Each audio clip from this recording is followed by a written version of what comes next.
Hello friends, welcome to angel maths competition. Friends, आज की video start करेंगे। बहुत ही ज़बरदस्त और मोस्ट क्वेश्चनों का सिलेक्शन लेकर आए हैं। यूपी पुलिस 2023 मैथ के ज़बरदस्त मॉक टेस्ट लेकर आए हैं, जिनमें हमने ज़बरदस्त क्वेश्चनों का सिलेक्शन किया है।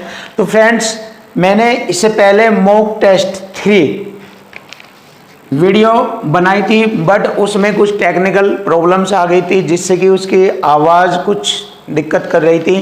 तो फ्रेंड्स, मैं आज उसको रिपीट करके दोबारा एक नए स्टाइल से बहुत ही ज़बरदस्त तरीके से उसको मॉक टेस्ट 3 को दोबारा बना रहा हूं। तो देखिए फ्रेंड्स, आज की वीडियो का ज़बरदस्त क्वेश्चन आपके सामने।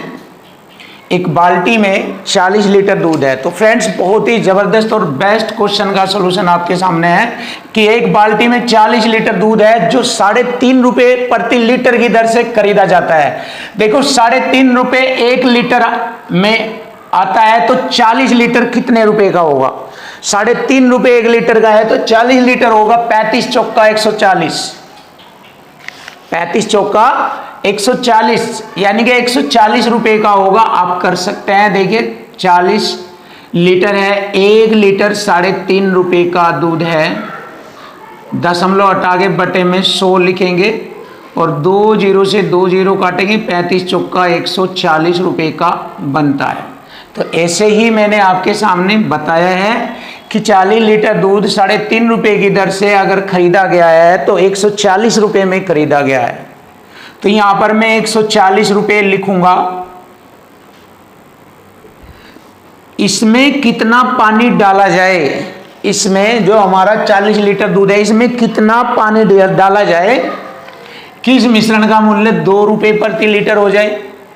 देखो, 40 लीटर का जो मूल्य था 3.5 रुपए प्रति लीटर था, बट इसमें कितना पानी डाला जाए, 2 रुपए प्रति लीटर हो जाए। तो 2 से मैं इसको डिवाइड करूंगा, इस वैल्यू को, तो 2 रुपए प्रति लीटर। तो यहां पर मुझे मालूम हो जाएगा कितना लीटर दूध उसने बेचा है। 2 से काटूंगा 140 रुपए को, 2 सत्ते 14 और 1 जीरो, यानी कि 70 लीटर दूध उसने, यानी कि मिश्रण बेचा है 70 लीटर। अब इस 70 लीटर में उसका ऑलरेडी पहले से 40 लीटर था, तो पानी कितना मिलाया उसने, जिससे कि 70 लीटर हो जाए 30 लीटर। तो 30 लीटर उसने पानी मिलाया, और यही हमारे क्वेश्चन का आंसर बनता है कि उसने पानी कितना मिलाया था। ये है आपके क्वेश्चन का जवाब, 30 लीटर पानी। नेक्स्ट क्वेश्चन देख लीजिए, बहुत आसान सॉल्यूशन में होगा आपके सामने। 84 किलोमीटर की चाल से जा रही एक रेलगाड़ी 6 किलोमीटर प्रति घंटे की चाल से विपरीत दिशा में दौड़ रहे व्यक्ति को 4 सेकंड में पार कर जाती है। देखिए, एक रेलगाड़ी 84 किलोमीटर की चाल से चल रही है ऐसे, और इधर से विपरीत दिशा में आदमी आ रहा है। तो जब विपरीत दिशा में 2 चीजें चलती है, तो विपरीत दिशा में चाल जुड़ जाती है। रेलगाड़ी की चाल जुड़ेगी और आदमी की चाल जुड़ेगी। और जब रेलगाड़ी किसी आदमी को पार करती है, चाहे विपरीत दिशा में करे चाहे एक समान दिशा में करे, तो उस समय रेलगाड़ी अपनी ही दूरी को पार करती है। तो यहां पर विपरीत दिशा में दोनों की चाल जुड़ गई। 84 6 90 किलोमीटर प्रति घंटे की चाल को मीटर प्रति सेकंड में बना लेते हैं। 5/18 की चाल मीटर प्रति सेकंड में हो जाएगी। रेलगाड़ी की चाल हो जाएगी 18 पंजे 90, 5 पंजे 25 मीटर प्रति सेकंड रेलगाड़ी की चाल हो जाएगी। अब देखिए, वह अपनी इस चाल से उस व्यक्ति को 4 सेकंड में पार कर लेती है। जब व्यक्ति को 4 सेकंड में पार करती है, तो अपनी दूरी पार करती है। तो रेलगाड़ी की दूरी बतानी है, तो 25 मीटर 1 सेकंड में चले, तो 4 सेकंड लो चलाओ रेल को, तो रेलगाड़ी की लंबाई आ जाएगी 25 चौका 100 मीटर। तो रेलगाड़ी की लंबाई थी 100 मीटर। यही हमारे क्वेश्चन का आंसर बना है, ऑप्शन सी। जबरदस्त, बहुत ही बेस्ट और खतरनाक सॉल्यूशन में आपको हर क्वेश्चन मिलेगा। क्वेश्चन नंबर 3, बहुत ही बेस्ट और जबरदस्त क्वेश्चन आपके सामने। पाइप और टंकी का क्वेश्चन है ये।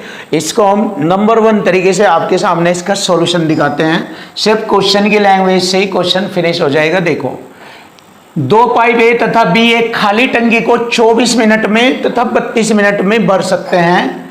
और दोनों पाइप एक साथ खाली टंकी में खोल दिए जाए तो कितने समय बाद बी को बंद करना होगा कि टंकी 18 मिनट में भर जाए। देखो क्वेश्चन की लैंग्वेज के बाद इसमें यह टैग दिया है कि बी को कब बंद किया जाए कि टंकी 18 मिनट में भर जाए। ये क्वेश्चन में टैग्स है जो उलझाने का काम करता है। तो अब हम इसको सिंपल लैंग्वेज में करेंगे।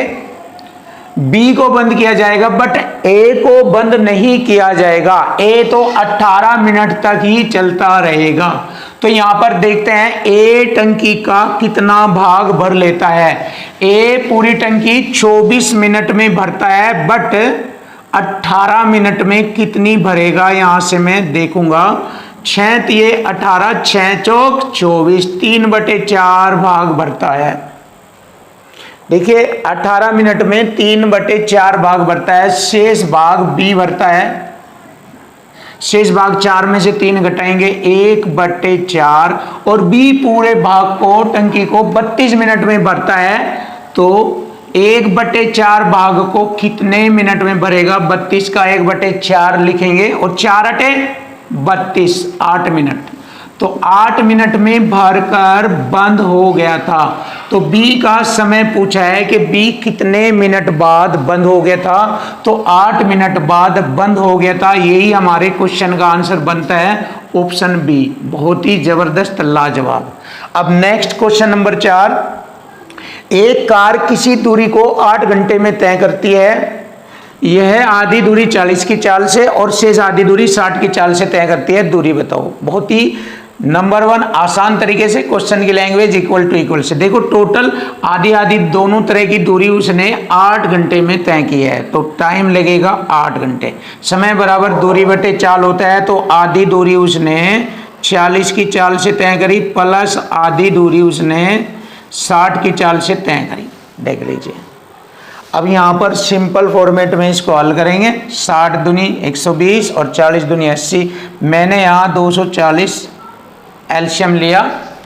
40 दूनी 80, 80 तिये 240, 3 आ जाएगा प्लस 60 दूनी 120 दूनी 240, 2 आ जाएगा बराबर 8। तो देख लीजिए यहाँ से दूरी आ जाएगी 3 और 2 5 से मैं इसको काटूंगा। 5 चौक 20, 5 अठी 40, 48 बार 48 और 8 की गुणा करेंगे दूरी आ जाएगी 8 अठी 64, 6 8 6 48, 6 देखिए 8 अठी 64 हासिल 6, 8 चौक 32 और 6 38, 384 किलोमीटर। तो देखिए फ्रेंड बहुत ही आसानी से क्वेश्चन का आंसर आ चुका है। 384 किलोमीटर की दूरी थी। ऑप्शन सी क्वेश्चन का आंसर है। Question number 5। देखिए क्वेश्चन नंबर 5 सुपर क्वेश्चन आपके सामने और इजी सॉल्यूशन से आपके क्वेश्चन का आंसर आपको मिलेगा। दो संख्याओं का योग 2490 है। यदि एक संख्या का 6.5% दूसरी संख्या के यहाँ पर मिसप्रिंट हो गया है। दूसरी संख्या के 8.5%, दूसरी संख्या के 8.5% लिख दूंगा यहाँ पर। दूसरी संख्या के 8.5% के बराबर है तो बड़ी संख्या कौन सी है। देखो अब इसका सॉल्यूशन बहुत आसानी से होगा क्वेश्चन की लैंग्वेज और इक्वल टू इक्वल से। दो संख्या है जिसमें पहली संख्या 6.5% है तो इसको सिंपल फॉर्म में लिखेंगे। 6.5 का मतलब होता है 13/2। तो पहली संख्या 13/2% और दूसरी संख्या हो गई 8.5% को लिख लेते हैं 17/2%। और ये आपस में दोनों बराबर हैं तो यहाँ पर इसको सिंपल फॉर्म में लिखेंगे। परसेंट से परसेंट काटा 2 से 2। पहली संख्या की वैल्यू 17 है, दूसरी संख्या की वैल्यू हो गई 13 रेशो में। अब इक्वल टू इक्वल लिखेंगे। दो संख्याओं का योग हो गया 2490। अब हमारा योग कितना है 17 और 13, 30 हो गया है। 17 13 30। अब इसको डिवाइड करेंगे 0 से 0, 3 8 24, 3 3 9, 83 बार कटेगा। और इसमें बड़ी संख्या पूछी है। बड़ी संख्या वही होती है जिसका रेशो बड़ा होता है। तो रेशो बड़ा है 17 का, तो ये बड़ी संख्या ये है। तो यहाँ पर बड़ी संख्या निकालनी है। बड़ी संख्या तो 17 में इसकी गुणा करेंगे 30 की 83 की गुणा करेंगे 17 गुणा 83, 17 तिये 51। देखिए इकाई अंक 1 कहाँ आ रहा है, इकाई अंक इन सभी ऑप्शन में सी में आता है, बट गुणा कर लीजिए कोई बात नहीं। 17 तिये 51, 5 हासिल, 17 अट्ठे 136 और 5 141।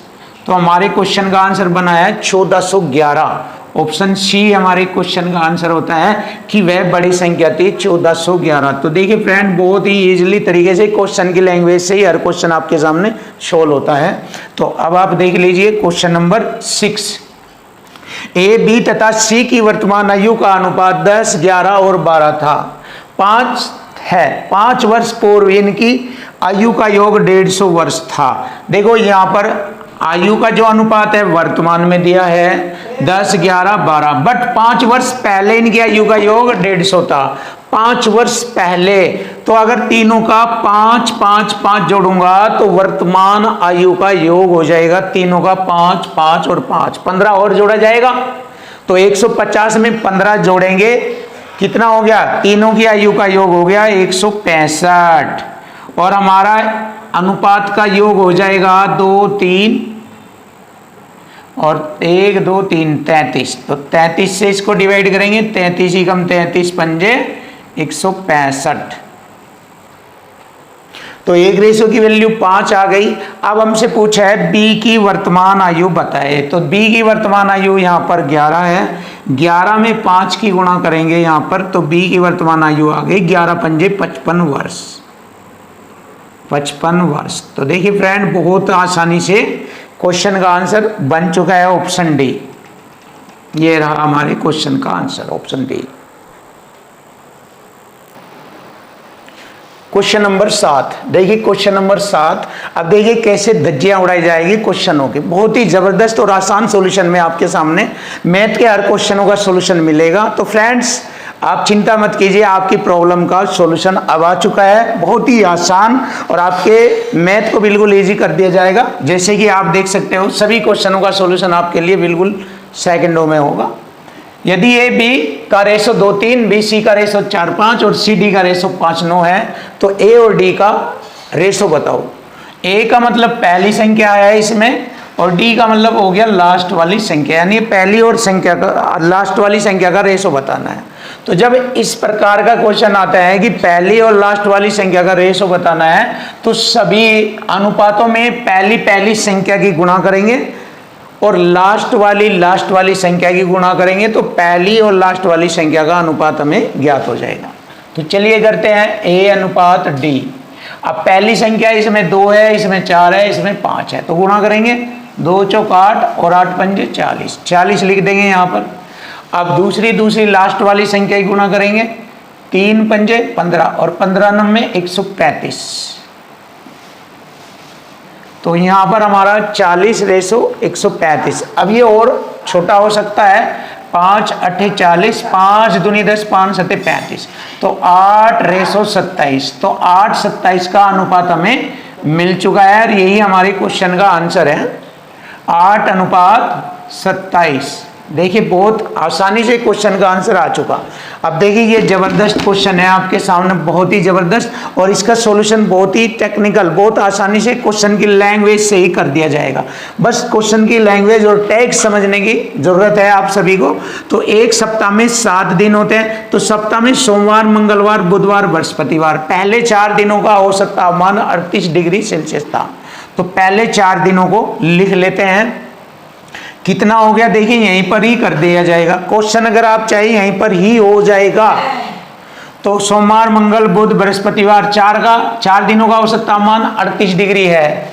औसत तापमान 38, तो 4 की 38 में गुणा करेंगे, चारों दिनों का योग आ जाएगा, चारों दिनों का योग आ जाएगा। यहाँ पर लिख लीजिए 38 गुणा 4 बराबर बनता है 4 अठे 32, 3 4 ते 12, 3 15, 152 डिग्री सेल्सियस है। देखो ध्यान से देखो, बहुत आसान किया जाएगा।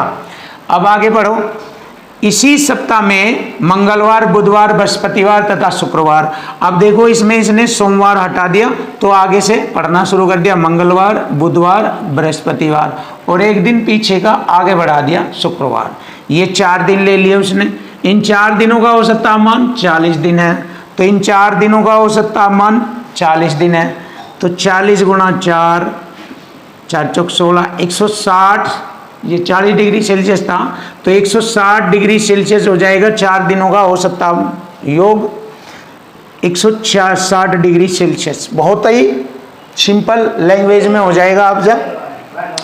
अब इसने पूछा है बताओ सोमवार का तापमान यदि 30 डिग्री हो तो शुक्रवार का तापमान बताना है।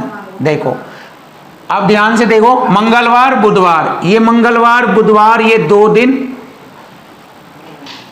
ये 3 दिन, मंगलवार, बुधवार और बृहस्पतिवार, ये 3 दिन यहां पर और ये 3 दिन यहां पर कॉमन है। ये देखो ये 3 दिन और 3 दिन दोनों कंडीशन में कॉमन है, तो इनके डिग्री सेल्सियस भी, इनका योग भी दोनों कंडीशन में यहां पर और यहां पर जुड़ा हुआ है।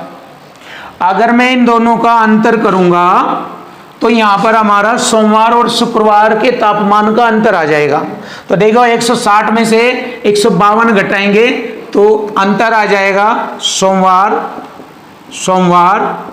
और शुक्रवार का अंतर आ जाएगा 8 डिग्री सेल्सियस।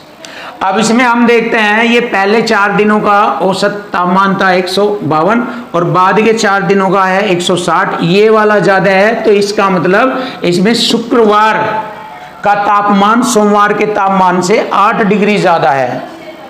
तो 8 डिग्री ज्यादा है, जबकि इसने कहा सोमवार का तापमान 30 डिग्री है। तो देख लीजिए सोमवार का तापमान 30 डिग्री है तो शुक्रवार का 8 डिग्री अंतर हो जाएगा, 38 डिग्री हो जाएगा, 8 डिग्री ज़्यादा हो जाएगा।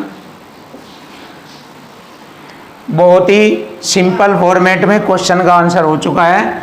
तो यहाँ पर क्वेश्चन का आंसर आ चुका है, शुक्रवार का तापमान 38 डिग्री सेल्सियस था। क्वेश्चन नंबर 9 बहुत ही आसान जबरदस्त तरीके से सॉल्यूशन किया जाएगा। 3 विषयों में एक छात्र द्वारा प्राप्त अंकों का अनुपात 1, 2, 3 है। देखिए छात्र द्वारा 3 विषयों में प्राप्त अंकों का अनुपात 1:2:3 है।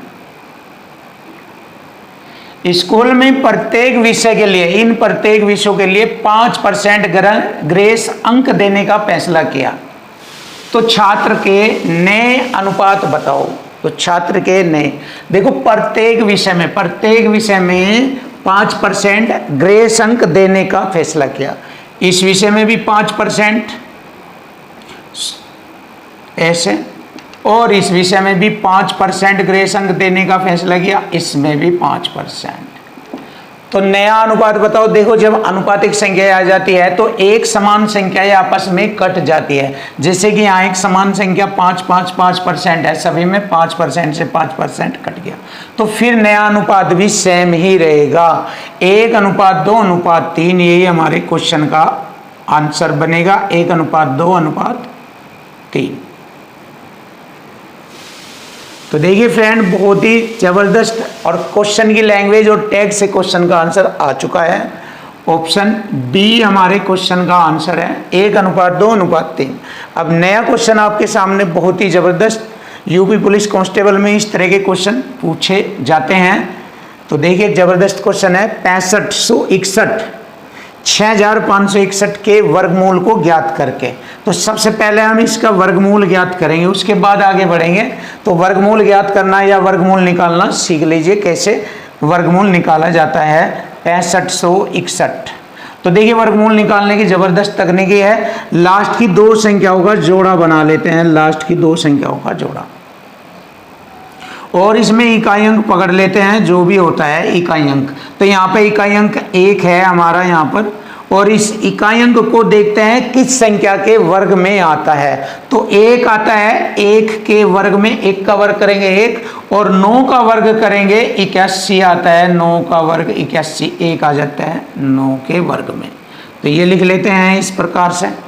कोई भी दुनिया का कोई भी कितनी बड़ी संख्या हो उसका वर्गमूल ज्ञात करना हो तो ए से निकालते हैं जबरदस्त तरीके से। इसके बाद बची हुई संख्या को देखते हैं।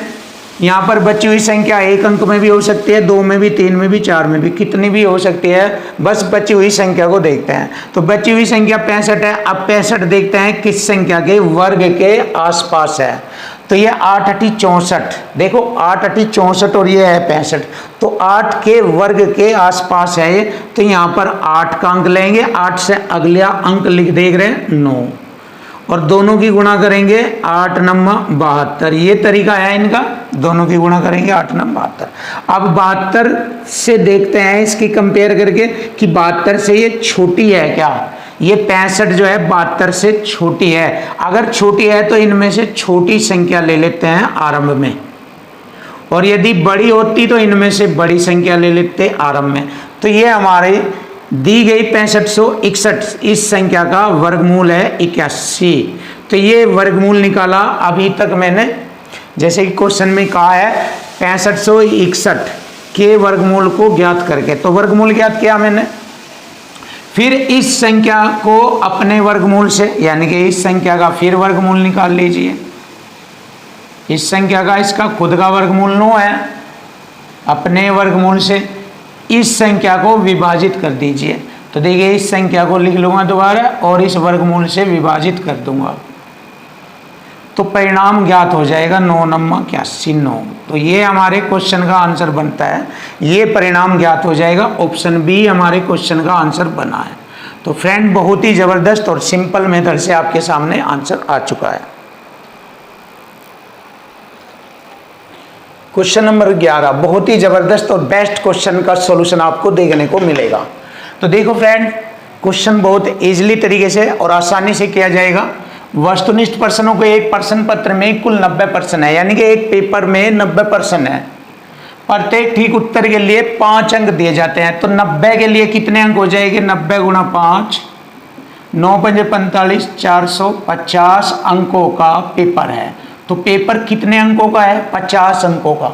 यदि प्रत्येक त्रुटिपूर्ण उत्तर के लिए 2 अंक और काट लिए जाते हैं। यदि कोई छात्र एक क्वेश्चन गलत करता है तो 2 अंक और काट लिए जाते हैं। तो इसका मतलब क्या हुआ, अगर एक क्वेश्चन गलत होता है तो 5 अंक तो उसको ये नहीं मिलेंगे, और उसके बाद गलत होने की वजह से 2 अंक और काट लिए जाते हैं। इसका मतलब क्या हुआ, इसका मतलब ये हुआ अगर एक क्वेश्चन गलत होता है तो उसके 7 अंक घटेंगे, यानी कि कट जाएंगे, यानी कि कम हो जाएंगे।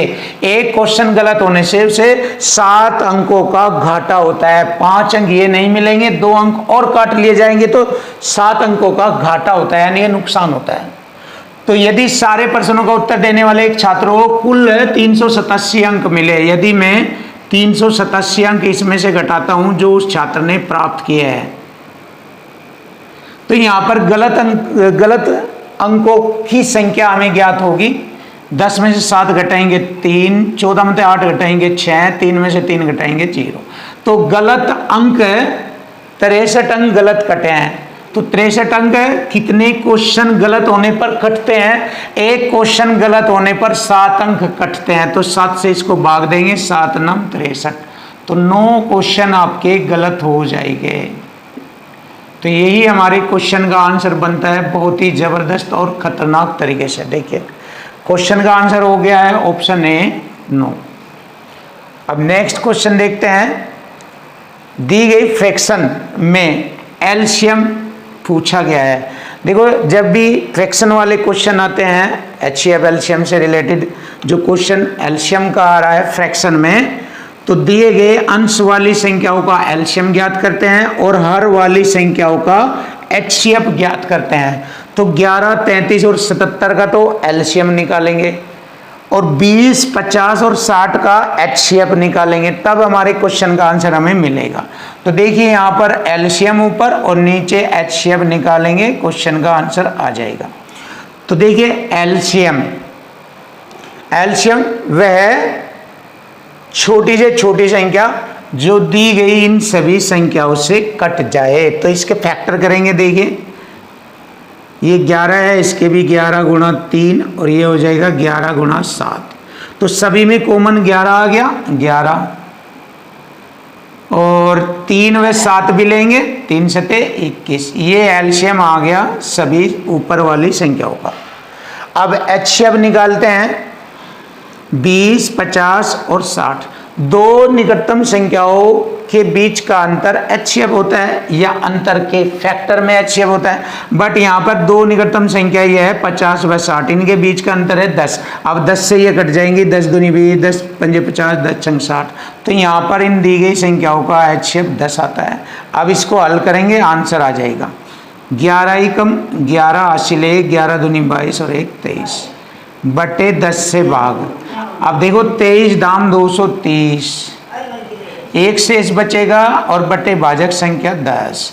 यही हमारे क्वेश्चन का आंसर बनता है। तो देख लेते हैं ऑप्शन बी हमारे क्वेश्चन का आंसर बना है। ऑप्शन बी 23 से ही 1/10। क्वेश्चन नंबर 13, एक संख्या 2:1 के अनुपात में बांटी जाती है। देखो एक संख्या को 2:1 के अनुपात में यानी दो भागों में बांट दिया 2:1 के रूप में। इन दोनों में बड़े वाला भाग 52 है। तो देखिए इक्वल टू इक्वल, बड़े वाला भाग 52 है और यहाँ पर बड़े वाला भाग कौन सा है, 2 है। तो इक्वल टू इक्वल, एक रेशो की वैल्यू हो गई 26, बार कटेगा 26 दूनी 52। अब पूछा है वह संख्या बताओ। तो वह संख्या दो भागों में बटी हुई है, तो वह संख्या हमें ज्ञात हो जाएगी। यदि इसके दोनों भागों को एक जगह जोड़ लिया जाए, 2 और 1 3, और इस 3 में यहाँ पर 26 की गुणा कर दी जाएगी, वह संख्या आ जाएगी 26 3 78। तो देखिए क्वेश्चन का आंसर आ चुका है 78 78। तो वह संख्या थी 78 यानी कि 78। ऑप्शन डी हमारे क्वेश्चन का आंसर आ चुका है, ऑप्शन डी। नया क्वेश्चन देख लीजिए। 2 की घात 3, 3 की घात 2, 4 तथा 15 का HCF ज्ञात करो। तो देखिए कुछ इसमें घात वाली संख्या है, कुछ इसमें साधारण संख्या है। तो इन सभी को एक ही फॉर्म में लिख लेते हैं और उसके बाद इसका HCF ज्ञात किया जाता है। यही तरीका होता है इस प्रकार के क्वेश्चनों को हल करने का।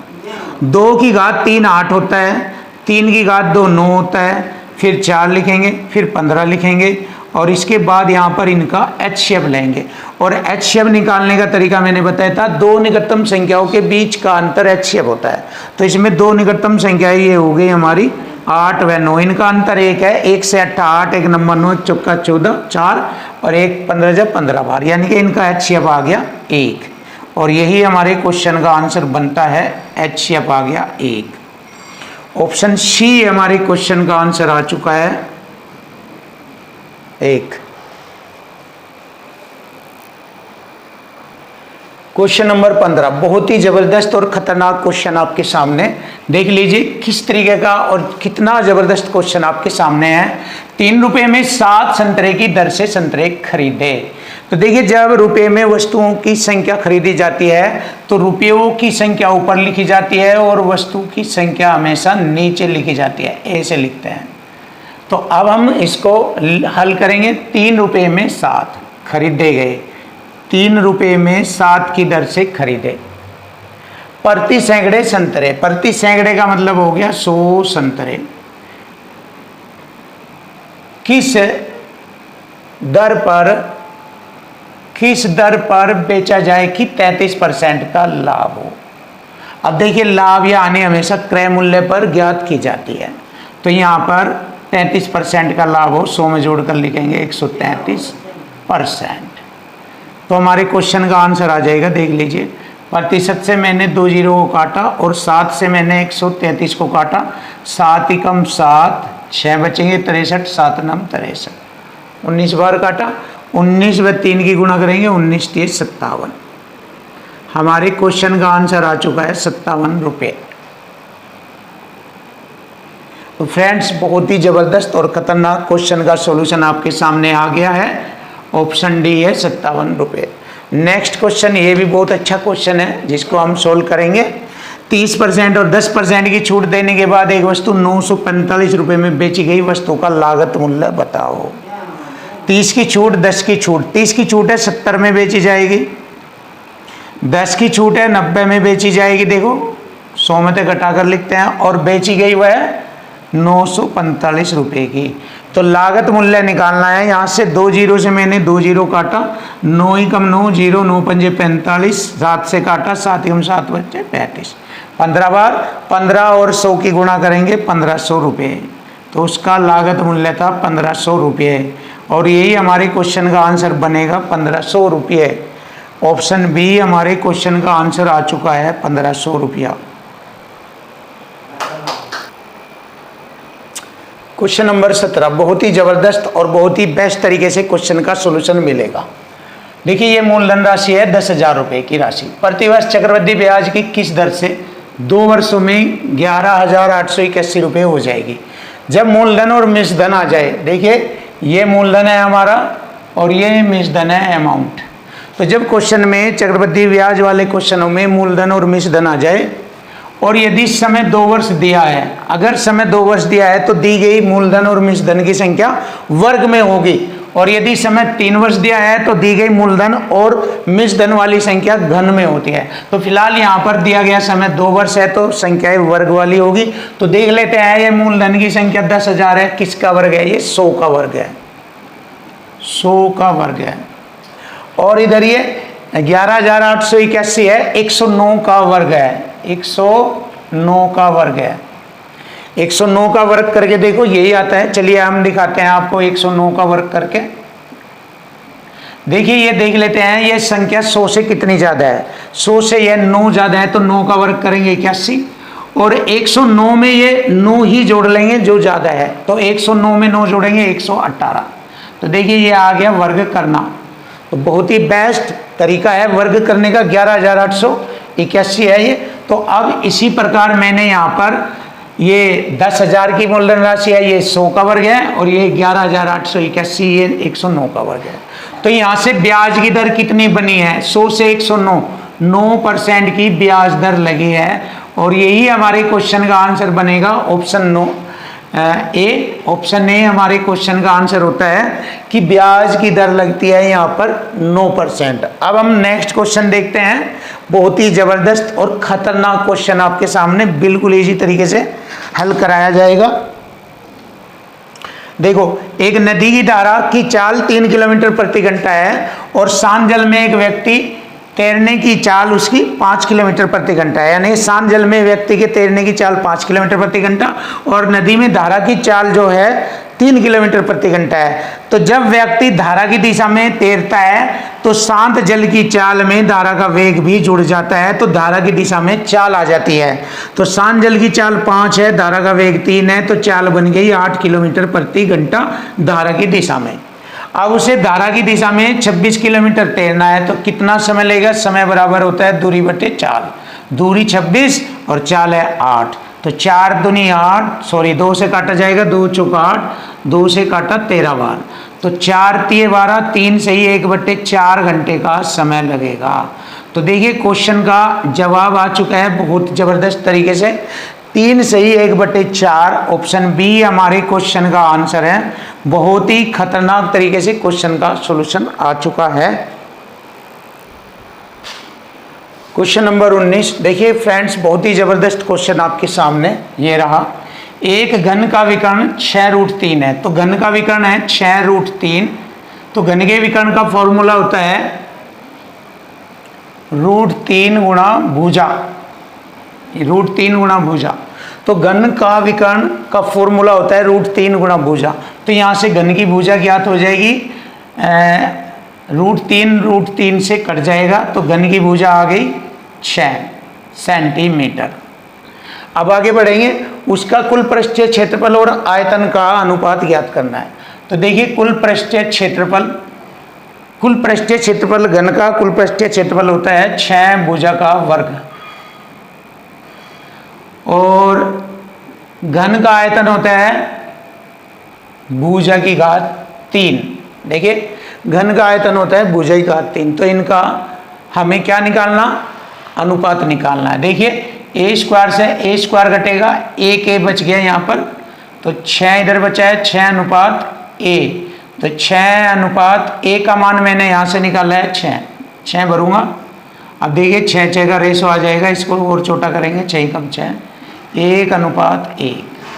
तो हमारे क्वेश्चन का आंसर आ चुका है 1:1। ऑप्शन सी हमारे क्वेश्चन का आंसर है। अब हम नेक्स्ट क्वेश्चन और लास्ट क्वेश्चन देखेंगे इस वीडियो का, बहुत ही अच्छा। दो पाइप ए तथा बी एक होज को क्रम से 30 मिनट और 40 मिनट में भर देते हैं। दोनों पाइपों को एक साथ चालू किया जाता है। यदि होज 24 मिनट में भरना है तो दूसरे पाइप को कब बंद किया जाना चाहिए। देखिए दूसरा पाइप बंद होगा बट पहला पाइप बंद नहीं होगा। इसका मतलब हुआ पहला पाइप 24 मिनट तक होज को भरता रहेगा। तो देख लेते हैं, पहला पाइप पूरे होज को 30 मिनट में भरता है तो 24 मिनट में कितना भाग भरेगा, 6 चौक 24, 6 पंजे 30, 4/5 भाग भरेगा। तो शेष भाग को बी भरेगा, तो शेष को बी भरेगा। देख लीजिए 5 में से 4 घटाएंगे 1/5 और बी पूरे भाग को, पूरे होज को 40 मिनट में भरता है तो 40 का 1/5 हिस्सा कितने मिनट में भर जाएगा, 5 × 40 8 मिनट में। तो होज को कब बंद किया गया था, तो देखिए होज को दूसरे पाइप को बंद किया गया था 8 मिनट बाद, यानी कि 8 मिनट चलाने के बाद उसको बंद कर दिया गया था। तो हमारे क्वेश्चन का आंसर बनता है ऑप्शन बी 8 मिनट। तो फ्रेंड्स यदि आपको हमारी वीडियो अच्छी लगी है, पसंद आई है तो कमेंट कीजिए और हमारे चैनल को सब्सक्राइब कीजिए, जिससे हम आपके सामने बहुत ही खतरनाक और ज़बरदस्त सॉल्यूशन लेकर आते रहे। थैंक यू, वेलकम, धन्यवाद, नमस्कार, शुभ रात्रि।